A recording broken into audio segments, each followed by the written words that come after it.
How's it going, everyone? Welcome. Eulier Gonzalez here. And today, let's going to now look up the limiting a scope and why this is important, and then move on to a the chapter 7, chapter 8 of how can we organize our code in JavaScript and what are the patterns that allow us to do that.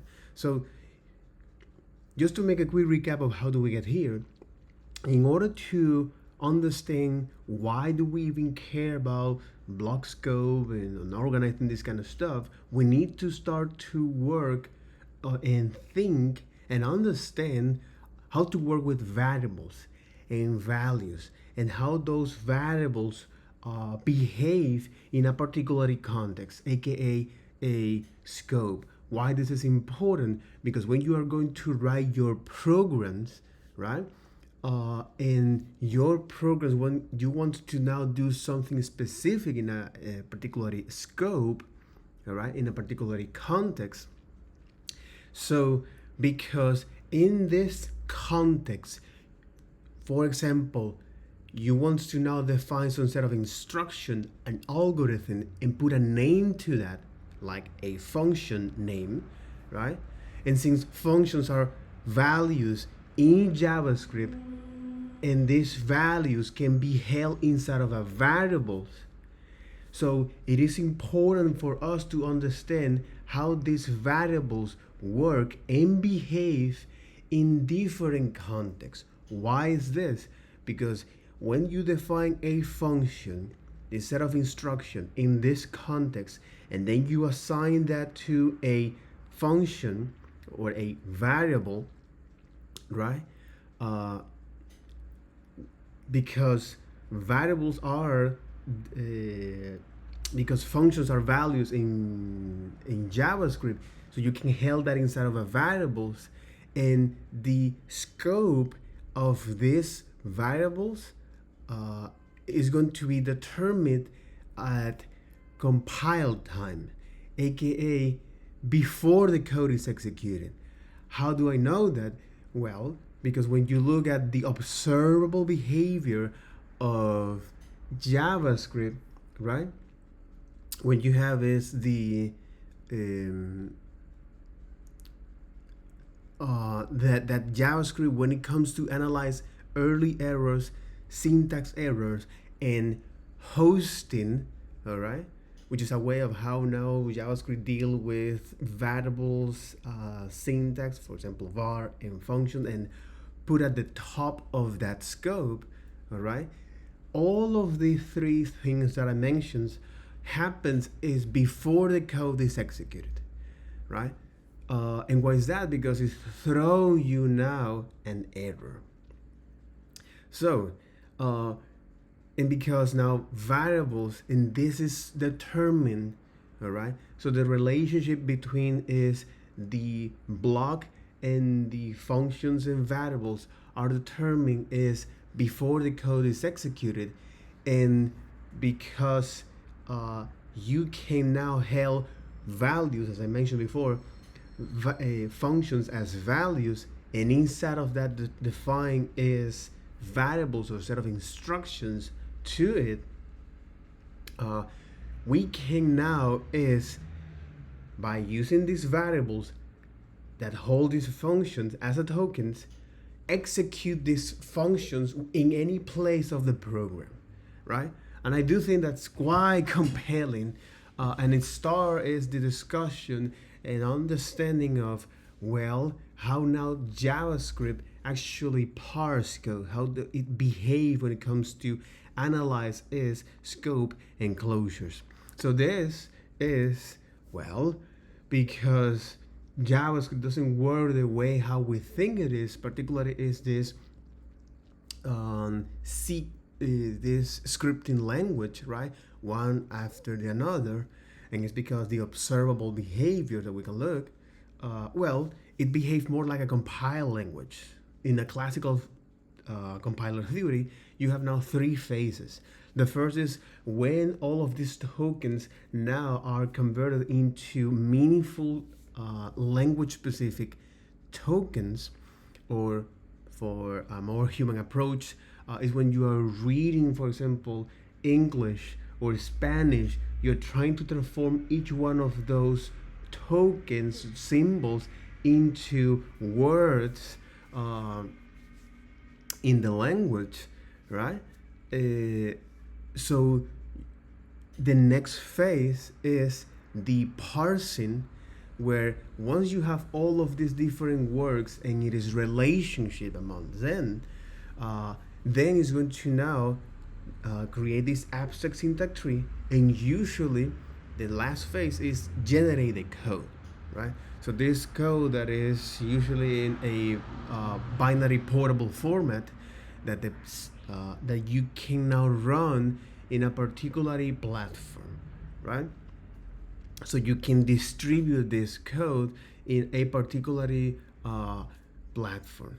So all of this is quite compelling, because this compiling theory is going to take all of this source of string of text and transform into a portable binary portable binary application that can be distributed across all of this hardware, right?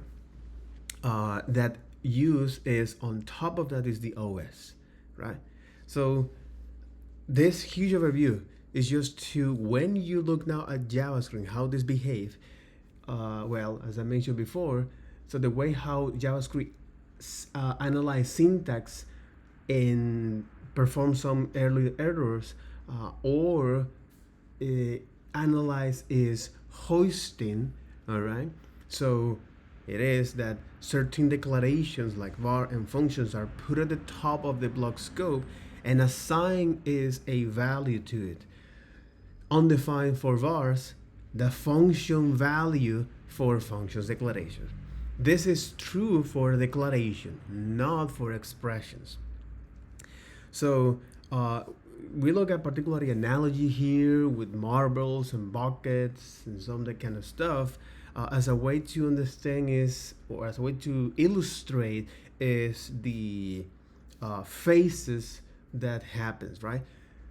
The compile phase is like the scope manager have a conversation with the compiler to binding is the identifier to a var or a function, all right? And then on the compilation or in the execution phase, the scope manager is going to have a conversation with the JavaScript engine, where the JavaScript engine now is going to ask the scope manager about identifiers, okay? And if this identifier exists, so it's going to now perform the statement, the operation in there. Now, because when you're using a specific syntax to define this scope, this context, like block and functions scope, it turns out that in the case of functions, when you define a functions declaration, it is in its own scope, in the function scope. So when you define variables inside of that, depend of the syntax that it is.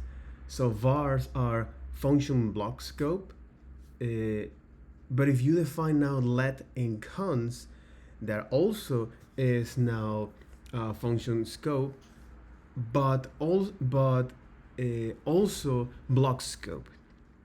So if you define now a variable with var inside of a block scope, that actually, and then if it doesn't have any outer function scope wrapping, is going to now or put at the global scope, all right, or put at the closest function scope.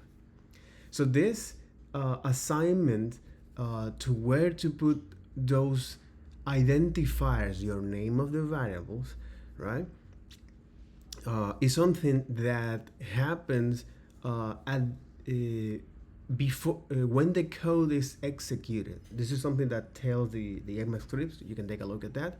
So anytime that the code is run, it creates now this environment record that it now has association of the identifier and the variables and functions declarations, right? But it's interesting because as we explore this topic, in when you now play with the var and let and const and how they behave inside of the functions, and then you define a block scope inside of this, it turns out that let and const actually behave very specific, or in other words, create it as a scope when when they are inside of a block scope, inside of this curly block scope. And this only happens when you use the let and var, let and const inside of that block. This is the only moment that these variables are created.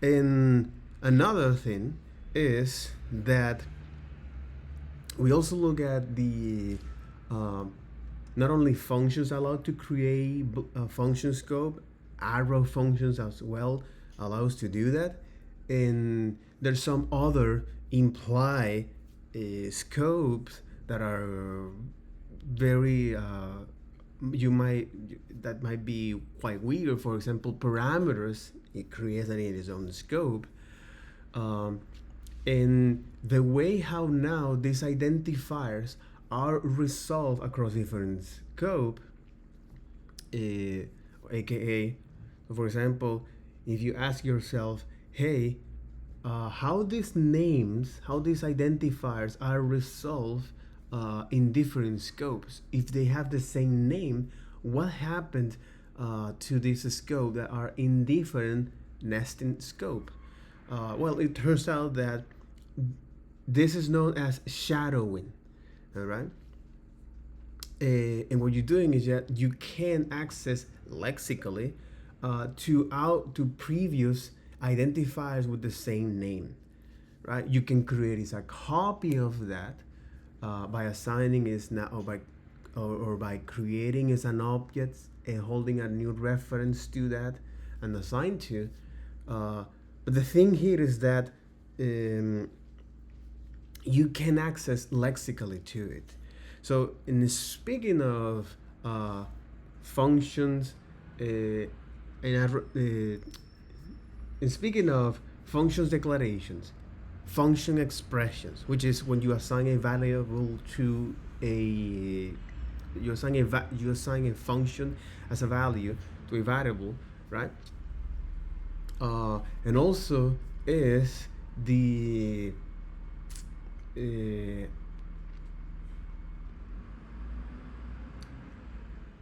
arrow functions. There's some notes here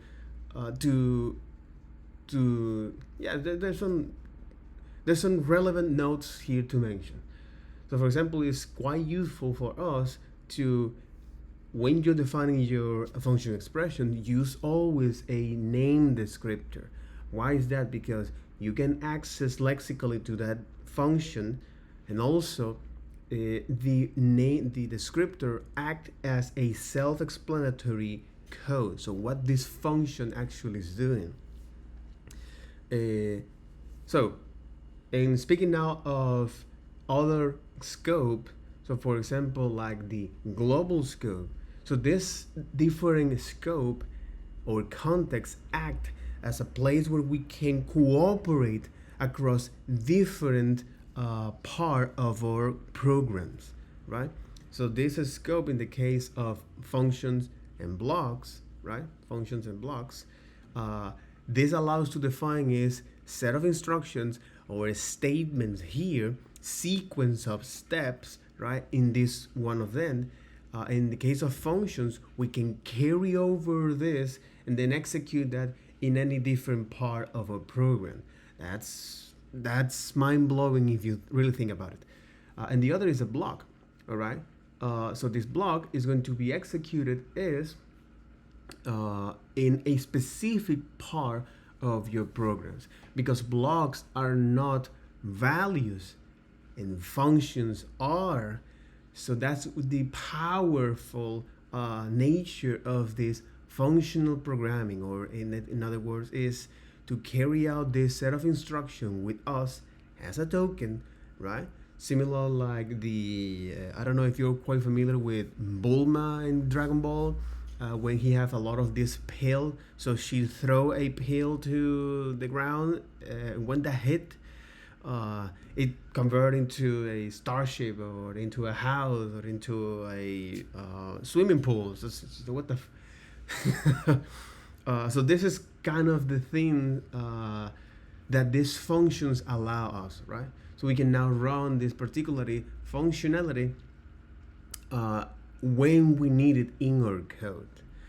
So because we have this ability here, and another scope is the global scope, which is, as I mentioned before, is a place where we can use to cooperate across different functionalities, and then define in there this functionality in this huge scope and this global scope, all of this function scope that we can cooperate across this, but at least in this scope, the main example of cooperation of this in this global scope is, or using EXIS models, where you're going to import this model into the global scope, and this model actually have now import keyword that allows to actually is fetch and work with another JavaScript models. The other is to define now to define enclosing scopes inside of this global scope. So for example, like immediately invoke function expressions, that by the time that we wrap this functionality here, we can now is immediately execute this set of instructions. And inside of this immediately function expression, we can define is now our functionalities that can cooperate here in this particular context, and not modifying and not altering is the outer scope here. But we can now assign this to a particular identifier in the global scope, right? So the places where we can find this global scope is the browser with the window objects, and that allows to access to the window object, as well as it allows to do the shadowing, global shadowing, window global shadowing.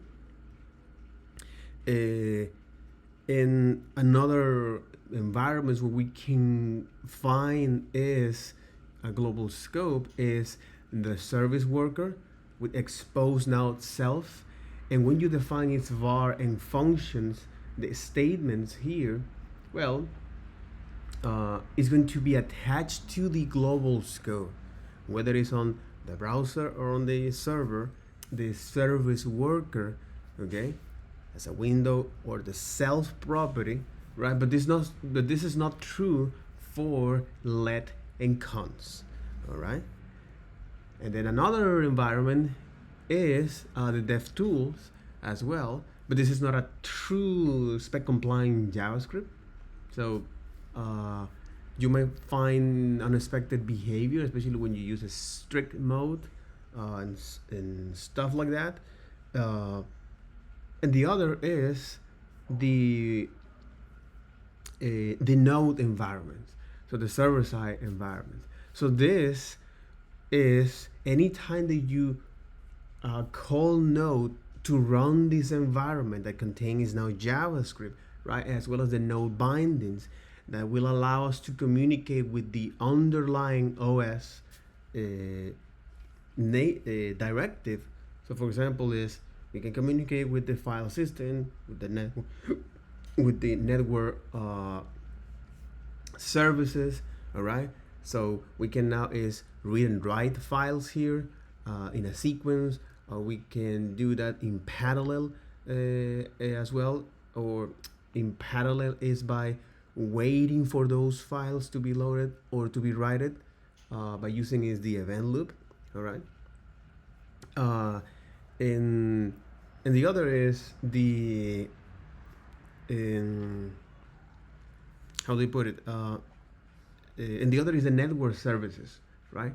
So we can now have access in this environment to actually communicate to the underlying network services or the network car that is exposed to us via the OS. And then now say, hey, I do want to send this message over this particular protocol, aka the HTTP or the WebSocket, all right? Using now the transport protocol, the TCP, and then I want you to send this message over the cable, right? So it's gonna pass through these several layers known as the OC model. I know that this goes beyond the scope of today's video, but I do find that that's quite relevant, at least to recap, is what happened when you want to communicate with another computer, right? And this has been a standard. The history of this is also quite interesting, yet again, go beyond the scope of today's video. But just to make things simple here, it started with something known as X25 protocol, all right? And it's because back in the 60s and the 70s, because there is a lot of different protocols that promise to communicate with different computers, all right? So X25 actually was the standards to make that happen. So what the problem, the problem what TCP solved, right, is that instead of now focusing on how can we control the network here, let's go into now in anytime that you add new nodes or new computers or new devices that are capable to communicate with all of these different programs in computers, what do we want is to, because trying to control the network for back then, it was quite hard, right? So they decide a different approach. So they say, hey, instead of focusing on that, let's going to focus on the communication here, and how now two nodes communicate. And let's going to define now a protocol to make that happen. So this is the TCP as it is. So X25 is this packet switching protocol, right? That, again, I'm not going to get into this. This is actually quite interesting in terms of understand this, of how this things actually works before, right? And why do we have now is the open system interconnection, which is the OC model that describes different set of responsibilities, or aka it defines now how different computers with different hardware and OS, they can communicate across the cable, across the internet here. But again, go beyond the scope of today's video, go back to our discussion here, which is, hey, how can we now is by understanding is the node environment, at any time that you run now a specific set of instructions, that you run a program in these environments. So because here there is no global scope initially, now you can have access to the global scope, which is something that is provided in any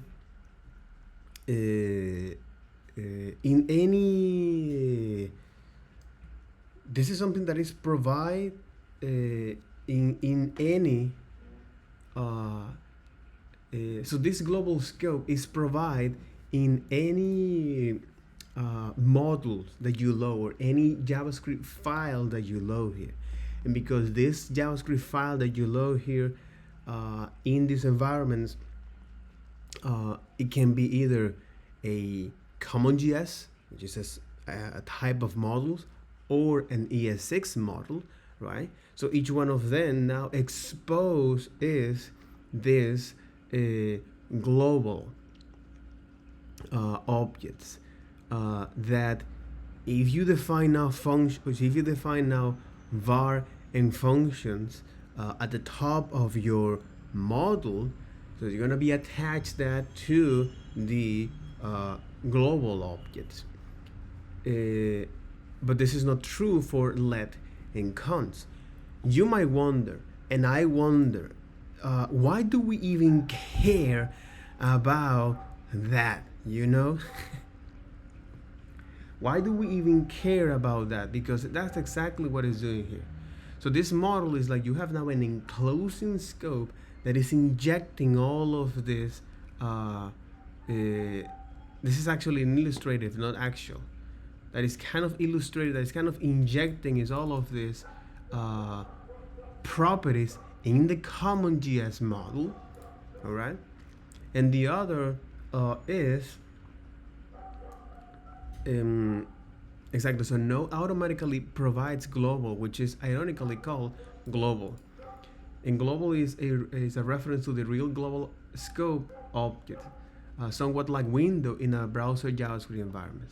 So the reason why we're looking at this, right?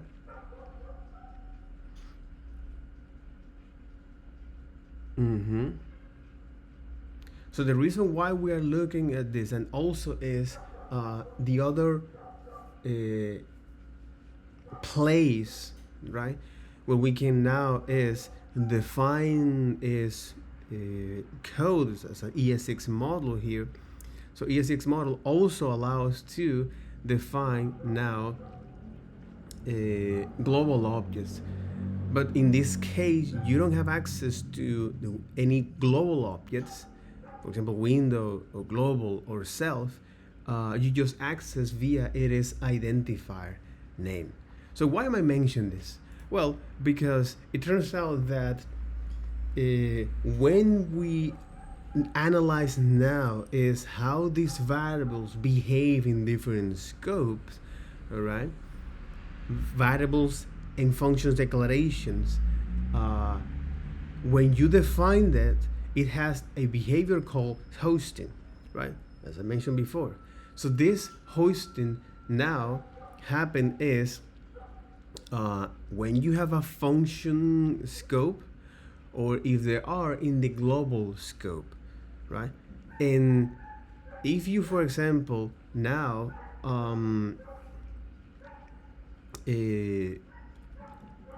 use this scope, right?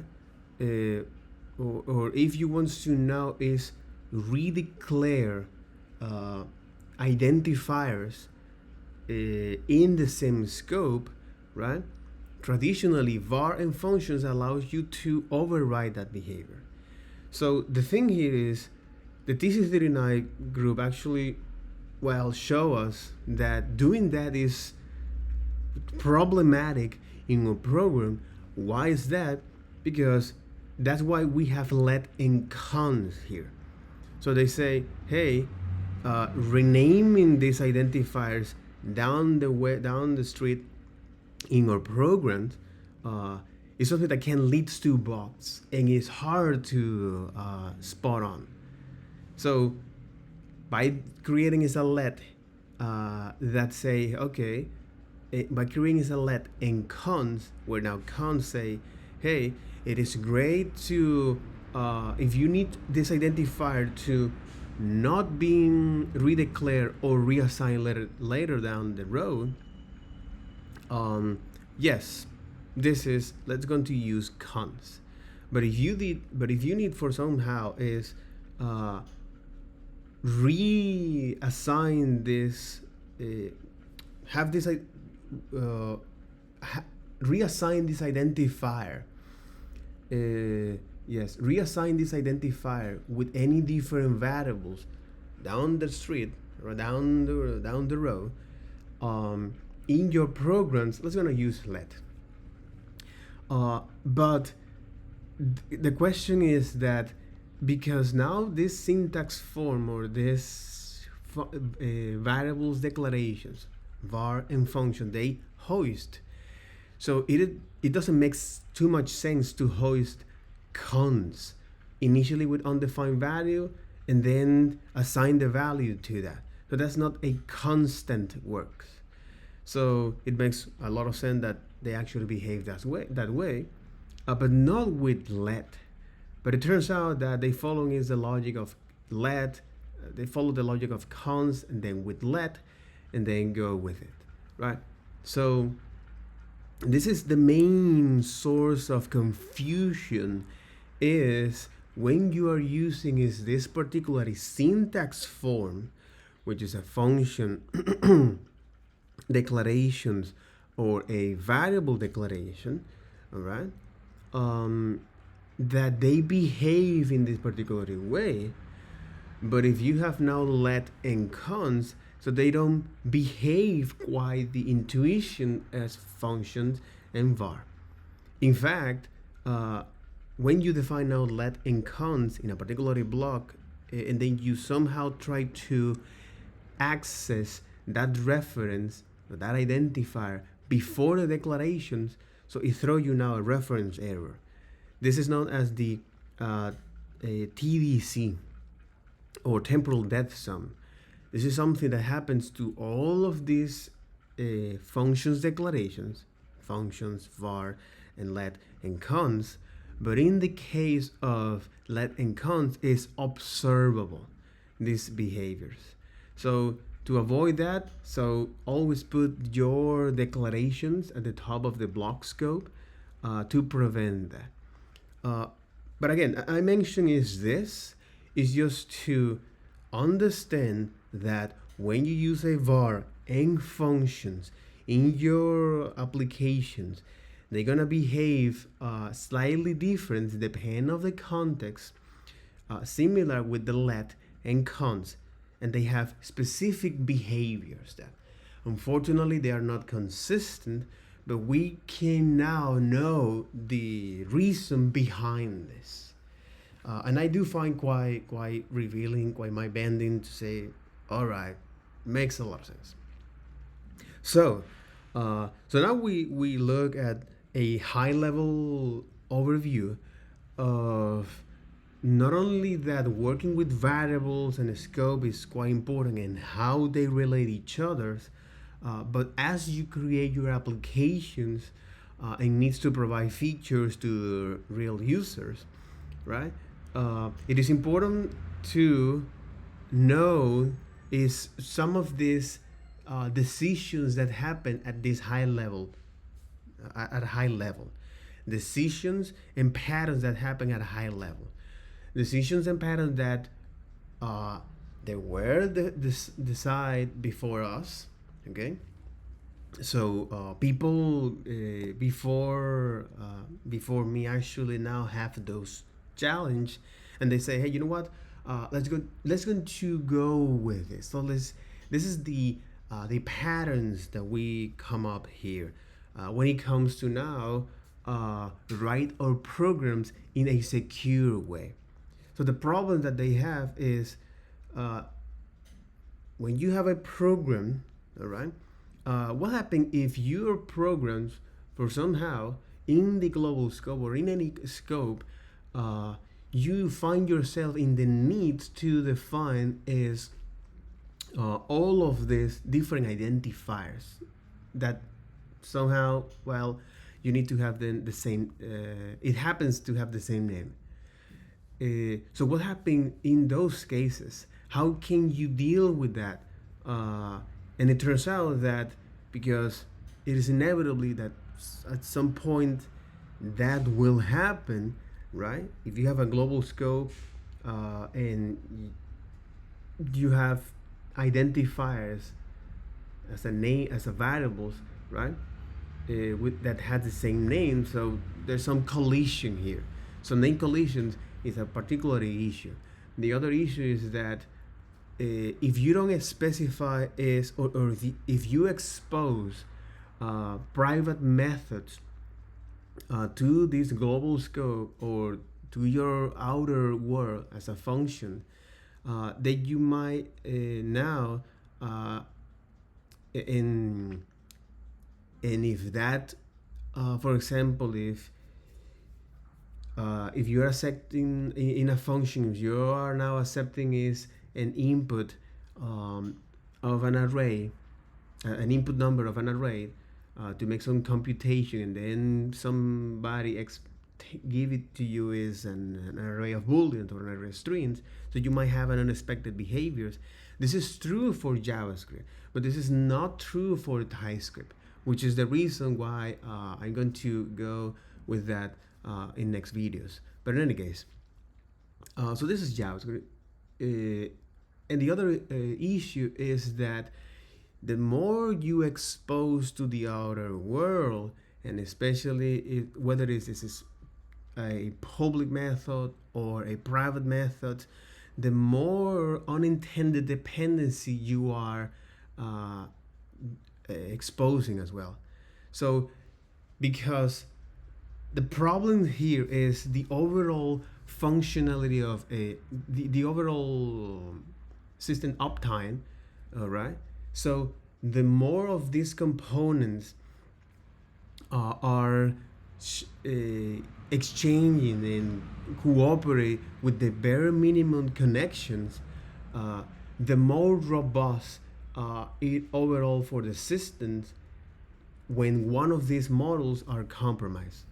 So for example, if you lose a finger, God forbid you do that, it doesn't compromise your overall body. If you lose a hand, it doesn't compromise your overall body. If you lose an arm, the chances now increase in compromise your body, but at least you still have another arm. If you don't have your both arms, so the more your body lose parts, the more compromised it becomes, right? So this is a real life analogy, and the same analogy here in this program. This might be quite abstract. I know, I must recognize this is what you must get at least is 6 to a year working with JavaScript and application and that kind of stuff, in order for you to understand that. So in any case, because now that we have this, all right,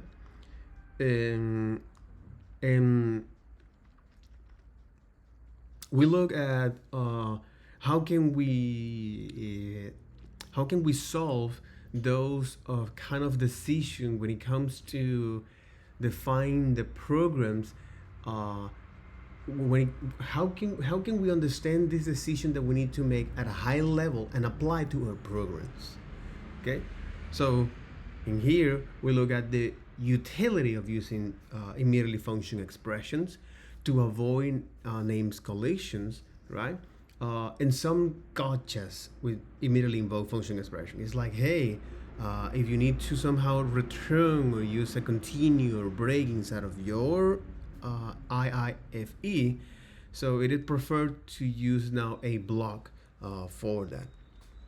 And the other, which is something that is describing here with limited scoping scope, limiting scope exposure, right?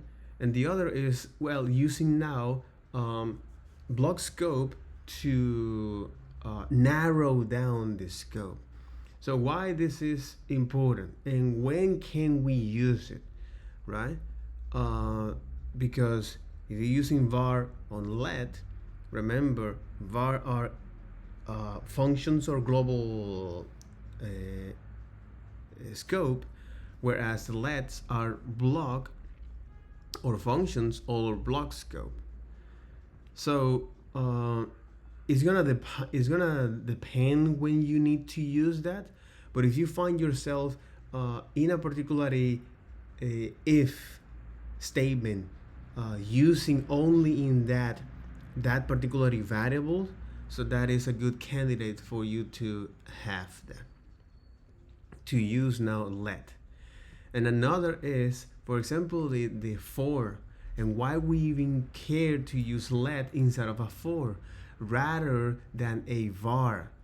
And it boils down to how this syntax are now scope, right?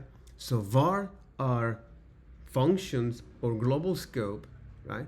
Whereas now let are block scope.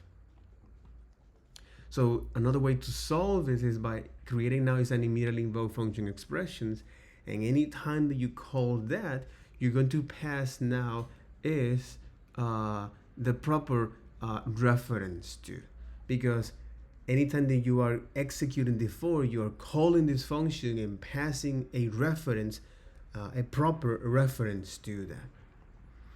So this is the main go with this, and also with the catch, right? Why catch now create its own scope with the error here. And the other is to avoid any functions declaration inside of block, right? Why this is important? Well, because the behavior is quite unexpected here, right? And it is very specific to browsers. So what you can do if you find yourself in the need to have is a function declaration instead of an if, is to say, well, let me is define now outside of that if as a function expressions, and then is when I'm going to check that, right? So for example, as it is in this in this case, right, is to do that, is to override that behavior as it is. So now in the chapter 7 here of using closures, right? So up to this point, we are focusing in and out of lexical scope and how that affects the organization and uses of variables in our programs, right? Our attention gains shift broader in abstractions. Okay, our attention again shift broader in abstractions to the historically somewhat daunting topic of closure. And don't worry, you don't need an advanced computer science degree to make sense of it. Our broad goal of this in this book is not merely to understand its scope, but to more effectively use it in the structure of our programs. Closure is central to that effort. There is another book that he mentioned here, which is Functional Light here, where he, Kyle Simpson actually describing is that, and I do find also quite compelling to get it. Let me see if this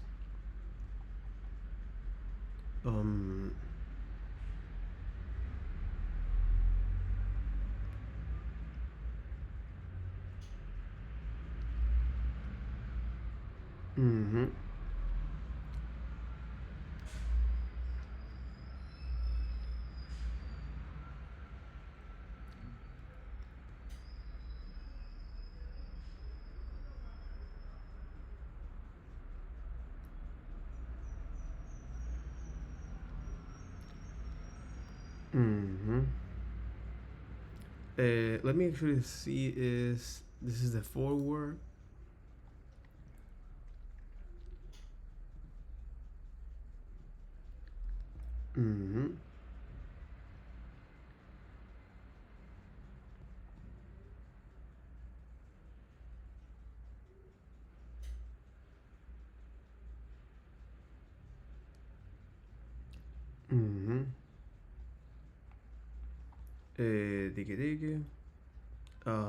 But where is the readme? That's right.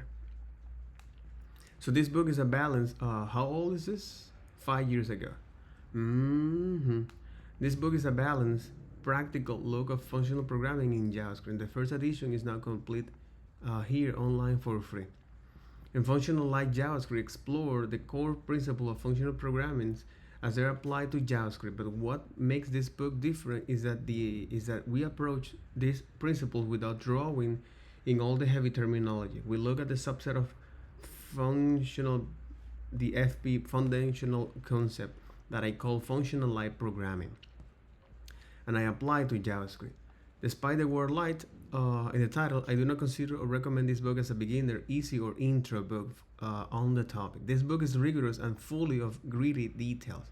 It expects a solid foundation of JavaScript before dive in. Let's face it, unless you are already a member of the FP Cool Kids, I am not. A statement like a monad is just a monad of the category of endofounters just doesn't mean anything useful for us. So yeah, he's describing this. I do think that I'm going to read this later on to understand that. Why functional programming, the nature of functions, managing functions input, composing functions, reducing side effects, value immutability, closure versus objects, recursion, list operations, functional async, putting all together, transducing, the humble monads, and FP libraries as you get. It doesn't mention is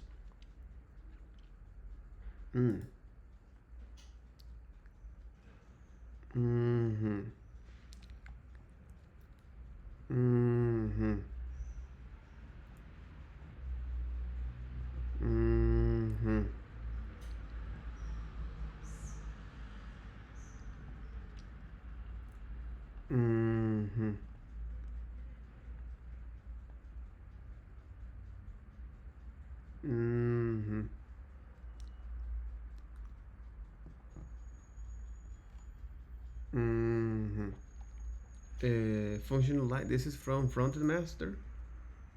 Yes. Oh, look at this, 2017, and then this is 2019.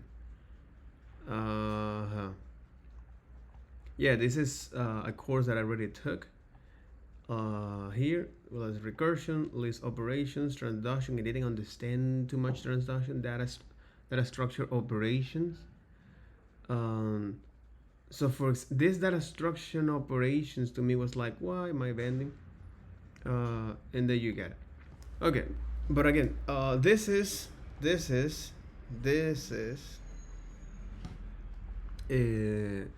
not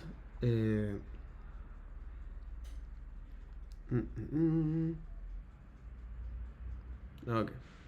This is not part of today's video, but I know that this is something that we're going to later on explain and explore about it, especially closures versus objects here, right?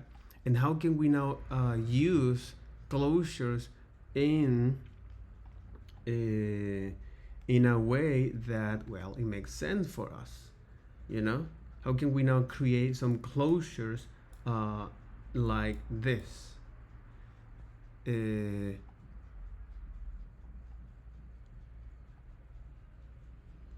any case, that go beyond the scope of today's video, but let's keep exploring its closure. So our attentions again shift broader in abstractions to the historically somewhat daunting topic of closures. And don't worry, you don't need an advanced computer science degree to make sense of it. Our broad goal in this book is not to merely to understand the scope, but to more effectively use it in the structure of our programs. Closure is central to that effort. Recall the main conclusion of chapter 6, okay? The least exposure principle. Paul encouraged us to use block and function scoping to limit the overexposure of variables, okay?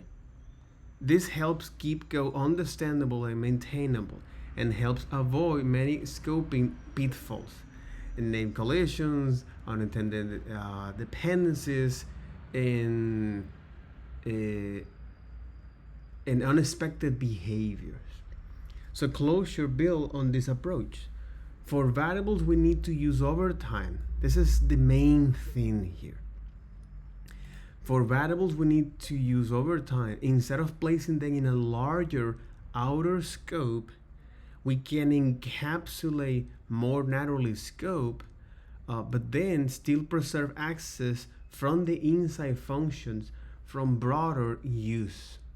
Functions remember these reference scope variables via closures. This is the entire reason of using now closures, or one of them so far, right? Is that for any time that you need to keep track of something, or you need to do a task over an X amount of time.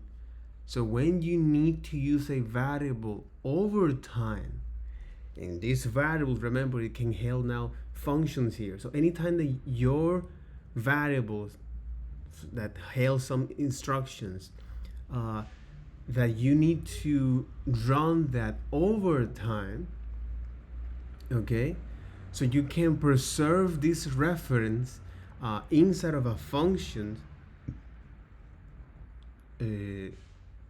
via closure. So we already saw an example of this kind of closures. Okay.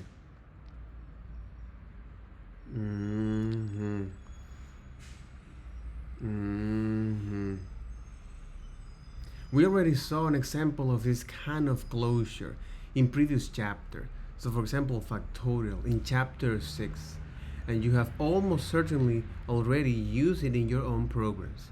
If you're ever reading a callback that access variable outside of its own scope, guess what? That's a closure. So closure is one of the most important language characteristic ever invented in programming. It underlines major programming paradigms, including functional programming, modules, and even a bit of class-oriented design. Getting comfortable with closure is required for mastering JavaScript and effectively leveraging many important design patterns throughout your code. Addressing all aspects of your closures require a daunting mountain of discussion and code throughout this chapter. Make sure to take your time and ensure you're comfortable with each bit before moving on to the next. See the closure. Closure is originally a mathematical concept from lambda calculus. So we explore a little bit of lambda calculus. Is a system for describing, is a formal system for expressing is computations based on function abstraction, set of steps, an application of programs using now variables. So this is the lambda calculus.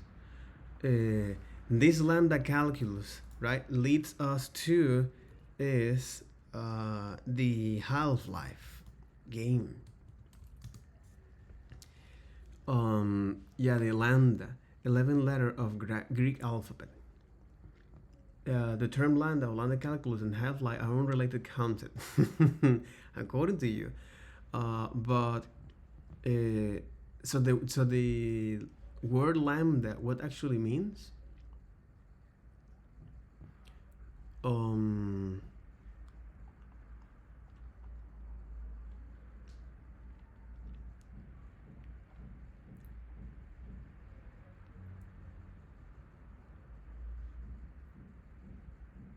In lowercase, indicates the wavelength of any wave, evolutionary algorithm, probability theory, mathematics and computer science, anonymous functions, and the concept of lambda calculus. It's like there is no consensus to that.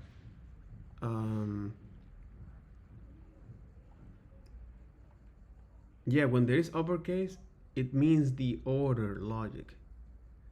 In neurobiology denotes the length constant or exponential rate of decay of the electric potential across of the cell membrane.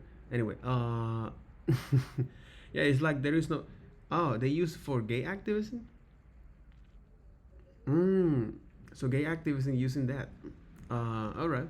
I think because it's related to evolution, wavelength, evolutionary algorithm.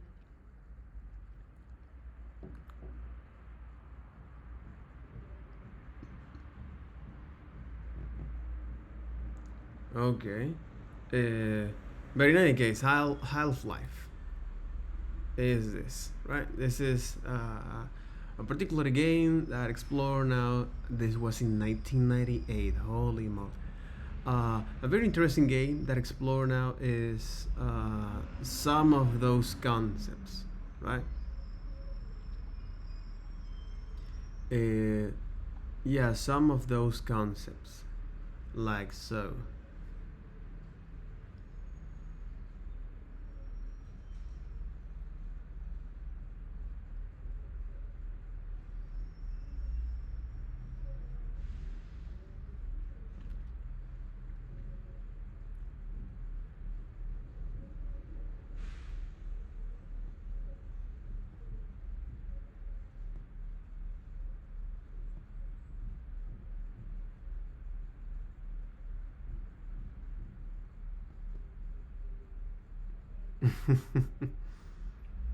So it was founded in 1996 by the former Microsoft employee Gabe Neal and Mike Harrison.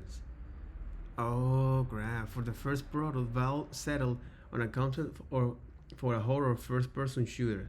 They did not want to build their own game engine, and this would have created too much work for a small team and newly planned to innovate in different areas. Instead, Valve licensed the Quake engine and the Quake 2 engine from ID Software and combined them with their own code. Yeah, this is going too deep, but it is quite interesting. The name Half-Life was chosen because it was evocating on the theme, not cliche, and had a corresponding visual symbol, the Greek letter, lowercase, which represents the decay constant in the Half-Life equation.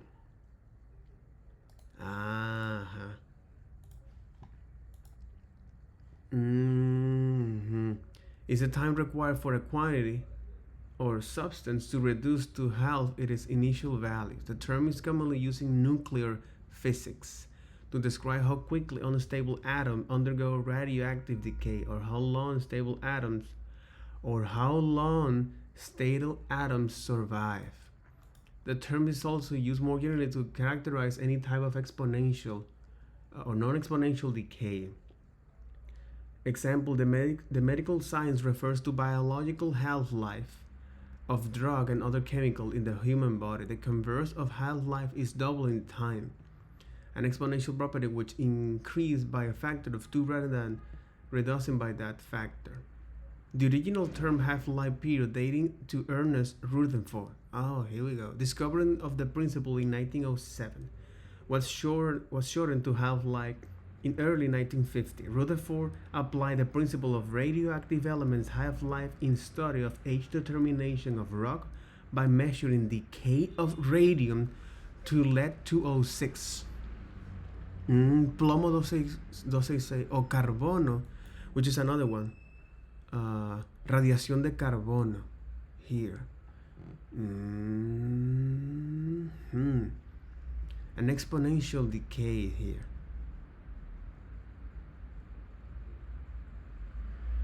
Okay, it's like how long stable atoms survive, or how quickly unstable atoms undergo the radioactive decay.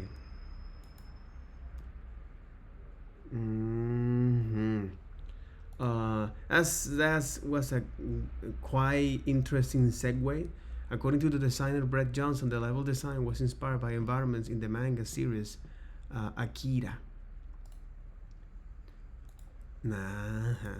Valve struggled to find a publisher as many believed the game was too ambitious for the first time developers. Sierra Online signed Valve for one, and that now became Sierra gained Valve an advance around $1 million in exchange of 30% of the revenue and 100% of the intellectual property. Holy fuck. The rest of the development was funded by Newell Inheritance. Valve first showed Half-Life in early 1997 and it was a success at E3 that year. where Valve demonstrated the animations and artificial intelligence. Novel features of the artificial intelligence included fear and pack behavior. Valve aimed for November in 1997 release to compete with Quake 3. By September 1997, the team found that while they had built some innovation aspect in weapons, enemy, and level design, the game was not fun, and there was little design cohesion. Playtesting produced lukewarm response. Sierra will not agree to extra funding, so you will tug out a loan to fund additional development to rework the game. Holy French toast. Valve took a novel approach of assigning a small team to build a prototype level containing every element in the game and then spend a month iterating on the level. When the rest of the team played the level, which the design Ben Beard described as Die Hard meets Evil Death, they agreed to use it as a baseline. The team developed 3 theories about what made the level fun. First, it has several interesting things happening in it, all triggered by the player rather than a timer, so that the player will set the pace of the level. Second, the level responds to any player action, even of something as simply as adding graphical decals to wall textures to show a bullet impact. And finally, the level warned the player of imminent danger to allow them to avoid it, rather than killing the player with no warning.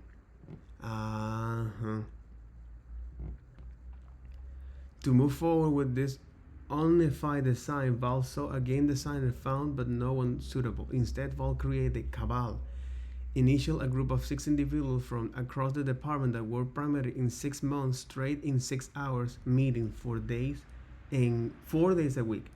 The Cabal was responsible for all the elements of design, including level layout, key events, enemy design, narrative, and the introduction of gameplay elements relative to the story. Holy moly, bro. So the collaboration proved successful, and once that Cabal had come to the decision of the type of gameplay that will be needed, many Cabal from other departments most affected by the choice were formed to implement these elements. Membership in the main Cabal rotated since the required commitment created burnout. The Cabal produced 200-page design document, detailed nearly every aspect of the game. They also produced a 30-page document for the narrative and hired the science fiction novelist Mark Laidlaw to help manage the script. Holy moly. Valve initially planned to use traditional cutscenes, but switched to a continuous first-person perspective for lack of time. Laidlaw say they discovered unexpected advantage of this approach, as it creates a sense of immersion and enforce a sense of loneliness in a frightening environment. But it is. To promote Half-Life, Valve Chief Marketing Officers Monica Harrington promote Valve's reputation in the industry with conference talks about their advances in game development, leading to coverage in the Wall Street Journal. Half-Life was released in November 1998, when Sierra told Valve it was not planning to promote it beyond launch. Monica Harrington threatened that Valve will walk away from an agreement and tell the industry that has fallen in love with Valve how screwed up Sierra really was. In response, Sierra reissued Half-Life in a Game of the Year edition, boosting sales in 2001. After renegotiating with Sierra, Valve gained a Half-Life intellectual property and online distribution right for its game. Valve released 2 Half-Life demos. The first, Half-Life Day 1, contained the first fifth of the game and was distributed to certain graphic cards. The second, Half-Life Uplink. Okay, I didn't know about this. Half-Life Uplink was released in February 12, 1999, a feature original content. A short film based off Half-Life, also titled Half-Life Uplink, was developed by Cruise Control, a British marketing agency, and released on February 11, 1999. The protagonist is a journalist who's infiltrated the Black Mesa research facility, trying to discover what has happened there. Half-Life was censored in Germany to comply with the Federal Department of Media Harmful to Young Persons, which regulates depiction of violence against humans.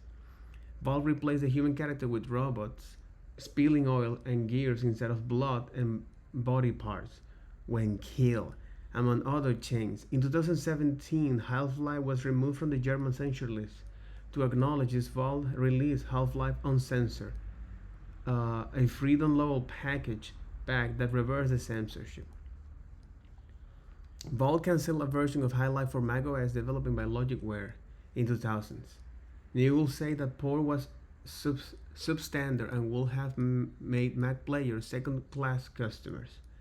Rebecca, the co-founder of Logicware, denied this, saying that Valve canceled the port as Apple has angered them by misrepresenting sales projections.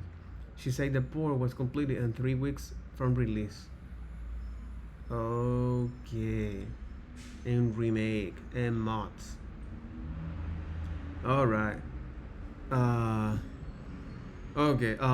Yeah. I make that huge segue. I took that huge segue, just to understand a little bit of the lambda and the symbol of that. But it represents it, and that gain is the decay of unstable atom. Is the decay of unstable atoms, or is how long stable atoms live. But in our case, this lambda calculus in computer science, it means that it is a way of describing is a formal system of expressing is a formal system of expressing computation using functions or applications with variables. Okay, using variable bindings and substitution. So this is part of the lambda calculus, but I'm not going to list out of the math formula and use a bunch of notation and jargon to define it. Instead, I'm going to focus on a practical perspective. We'll start by defining closures in terms of what we can observe in different behavior of our programs. As opposed of it, closure was not present in JavaScript. Later in this chapter, we're going to flip closure around to look at it from an alternative perspective. So closure is a behavior of functions and not only functions. If you aren't dealing with a function, closure does not apply. An object cannot have closure, nor does a class have closures. Though it is functions methods might, only functions have closures. So I'm going to leave that right now as it is. So that'll be all for this video. Take care. Bye bye.